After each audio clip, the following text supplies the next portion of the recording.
Good morning mga padreng at welcome back to my channel.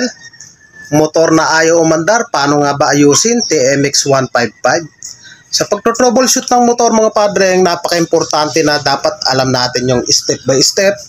Hindi natin hinuhulaan yung sira. So kalimitan, ang pinagmumulan ng sira, tatlong bagay lamang po yan. Number 1, walang kuryente. Pangalawa, kinakapos ng gasolina o barado yung mga gasolina or yung fuel. Ang pangatlo, yung kanyang compression. So itong motor na to, itinulak na lang. Ayan, ni Boss Madam. Ayan. Shout out sa may-ari. So iisa-isayin natin yan, yung tatlong bagay na yan, yung compression, yung power o yung kuryente, tsaka yung kanyang fuel o gasolina. Gasolina, compression, at yung kanyang kuryente. Kaya naman kung gusto mo yung ganitong tutorial at bago ka pa lang sa akin channel, huwag nyo pong kalimutan na paki-like, paki-subscribe, at paki-hit na rin po yung notification bell para updated po kayo sa mga gantong videos na ilalabas ko. So tara, simulan natin. Boss, paki-start po muna. Pakita natin na ayaw mandar. Ayan. Isa pa. Ayaw talaga. So number 1, unahin na natin yung kanyang compression. Pag tinadyakan natin yan, dapat matigas. Matigas naman. Ibig sabihin, good yung kanyang compression.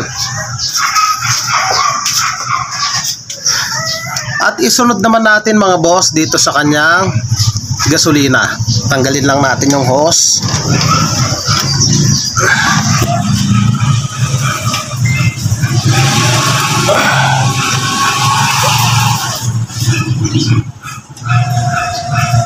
Yan, tsaka natin i-on. So yun, meron naman siyang gasolina. Pero bakit nga ba ayaw umandar ng motor ni Padre? O sunod natin yung kanyang kuryente. Kuryente naman tayo.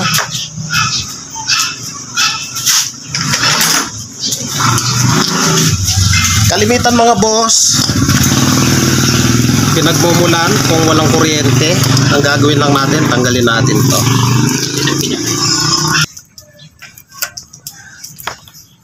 So yan, okay naman yung kanyang high tension wire, nakalabas naman yung tanso. Yung kanyang kopa. So yan, gamit tayo ng long nose. Check natin kung may kuryenteng lalabas. Teka, sandali. Sige nga, tadya ka mo. Okay. Okay. Isa pa. Okay na. At sa pagkakataong yan mga boss, confirm natin yung sira. Walang kuryenteng lumalabas. I-try nating itutok. Sige. Tutok natin. Sige. Sige. Oops, okay na. So yun mga boss, kung nakikita nyo sa camera, sigurado hindi nyo na nakikita. Meron siyang kuryente pero napakanipis. So dapat po yan, mapapatunayan natin na malakas yan. 1 cm yung layo. Dapat pumipitik yung kuryente natin at nagkukulay blue. At sa pagkakataong yan, napakahina ng kuryente, halos gatuldok lang ng ballpen. So ibig sabihin, pag ganyan ang issue, pupunta tayo dun sa kanyang stator.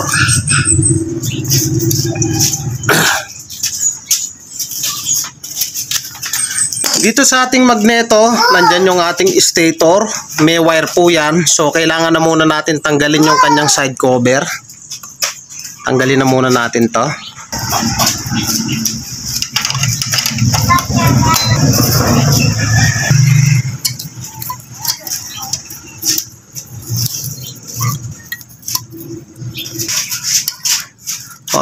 Hanapin lang natin yung black na may red. Eto, tinanggal ko na rito. Etong black na may red mga padreng, ito yung kanyang primary. So ito yung pinaka main source natin. Ayan. So ang gagawin lang natin dito, maglalagay tayo ng wire, ikikis-kis natin sa body habang tinatadyakan. Dapat maglalabas po yan ng malakas na kuryente. So kuha muna tayo ng wire. So yung mga padre, ganito lang ginawa natin. Tinap lang natin dito yung wire. Tapos habang tinatadyakan, kikis-kis natin dito. Sige nga, pakitadyakan mo nga. Sige. Sige. Sige. Isa pa. Okay, okay. At sa pagkakataong yan mga boss, napakahina ng kuryenteng linalabas.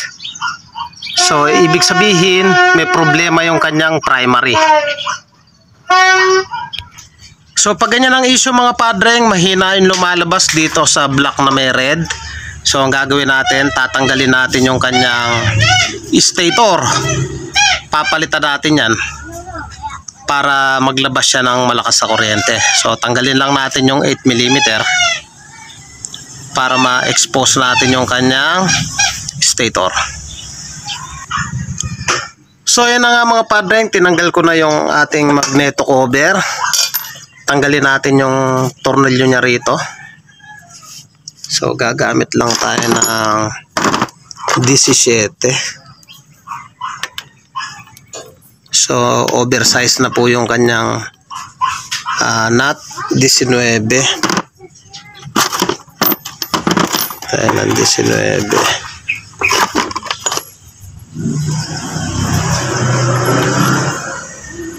Oversize na po yung kanyang tornilyo. So tanggalin na muna natin yan, gagamit tayo nito. So yung mga padreng, nabaklas ko na yung 19mm niya. Bali nag-oversize na siya ng tornilyo. Tanggalin natin yung washer. Katanggal na washer, gagamitan natin yan ng puller para mahugot natin to. Gamit yung ating puller, pasok lang natin.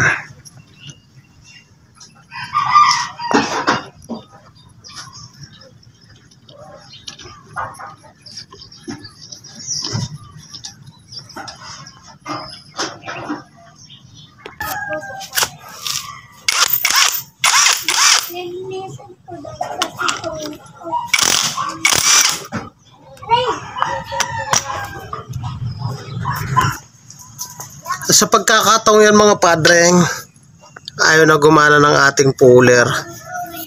So yung thread niya sa loob, halos wala na siyang thread.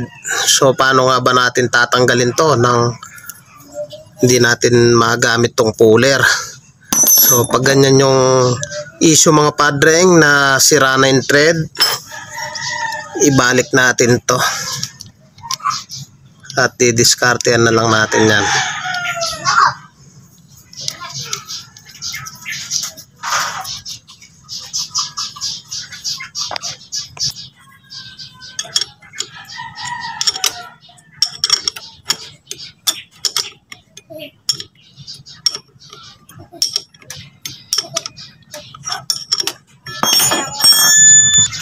So yung binalik natin, ang gagawin natin, gagamit tayo ng socket.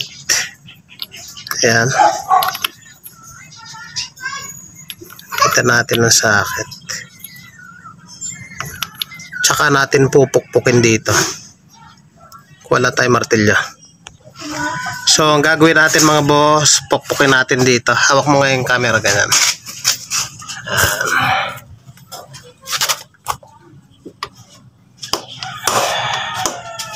Pitik-pitik lang mga boss. Okay. Yan natin.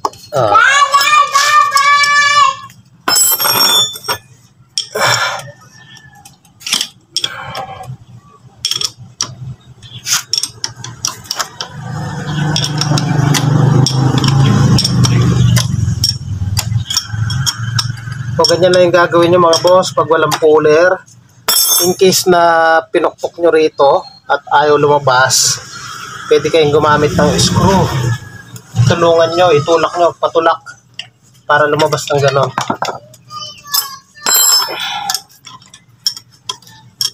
Matatagtag po kasi yan kaya luluwag.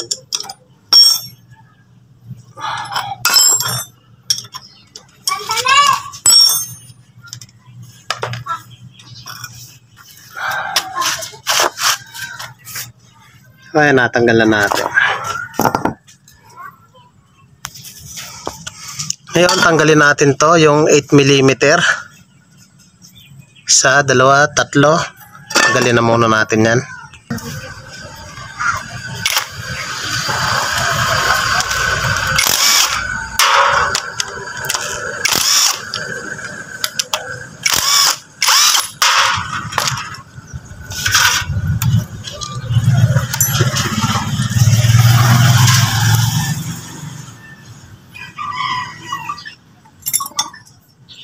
Gamit lang ng screw, sikwatin ang dahan-dahan. Ayan. Siguraduhin nyo mesa po kayo ng langis. Ayan, tutulo yan. Okay. So, magpapalit tayo ng stator. Ito. Bagong stator. So, ito yung kakasa natin. So yung mga padreng, hinugot na natin. Papalit natin ito. Meron na siya kagad na oil seal. Meron na rin siyang o-ring. So plug and play na lang. Isasalpak na lang to mga boss. Sasalpak na lang ng ganyan. Wala nang kahirap-hirap. Ayan. Saktong-sakto. Tsaka natin tutornilyoan. So yung mga boss, nakasana natin yung stator. So hindi ko na pinakita kasi kung paano binaklas, ganun lang din naman binabalik. So balik ko na yung kanya magneto. Hindi na natin papakita. So yung mga padreng, nakabit na natin yung magneto dito sa part na to. Ito yung black na may red, yung primary. So suutan lang din natin ng wire to. Suutan ko na muna. So yung mga padreng, nasutan ko na yung black na may red. Itong black na may red, inulit ko siya yung primary. So habang nakatanggal yung magneto cover, so kiss-kiss natin. Teka, tutok lang natin yung camera. Dapat to mag-spark ng malakas. Sige nga. Ayan o, lakas o. Lakas, sapa. Lakas o, diba? Sapa. Ayan o, sapa. Okay. So, pwede na natin balik yung cover at napakalakas na po ng kanyang kuryente. So masabog na. So balik ko na yung cover, di ko na papakita at tumahaba na po yung ating video. So yun na nga mga boss, nakabit na natin yung stator, yung cover. Napalabas na natin yung kuryente. So bali ang issue niya yung primary, sira na yung primary. So yun na, shout out sa nagpapagawa kay bossing. Paki-start mo nga. Okay. Ayun. Nakarekta na, sira na yung kanyang susiyan. Ayan sira na rin Okay na siya. Mga padreng, kung nagustuhan mo yung ganitong tutorial at nagustuhan mo, huwag niyo pong kalimutan na paki-like at paki-subscribe. Pakihit na rin po yung notification bell para updated po kayo sa mga videos na ilalabas ko. Boss, okay na. Quality. Ayan na. Si Boss Madam, busy Isang kaway dyan, Boss Madam. Ayan, masugid nating suki dito. Thank you po sa inyo. God bless at mabuhay po kayo.